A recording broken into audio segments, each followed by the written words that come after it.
রমাদান মাসে আল্লাহর নৈকট্য লাভের জন্য যে সুযোগটা তৈরি হয়, এটা বছরের অন্য কোনো মাসে হয় না। সেটা কিভাবে? একে তো রমাদান মাসের প্রধান ইবাদত হলো সিয়াম বা রোজা, যেটাকে আমরা রোজা বলি।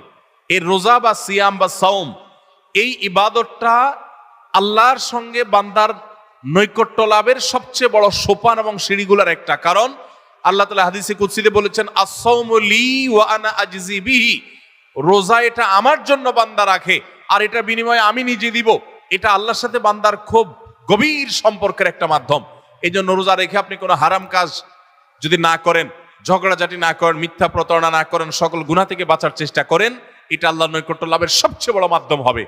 দ্বিতীয় উপায় হলো, আমরা রমজান মাসে সাহরি খাওয়ার জন্য ভোর রাতে সবাই উঠি, ঠিক না বেঠিক?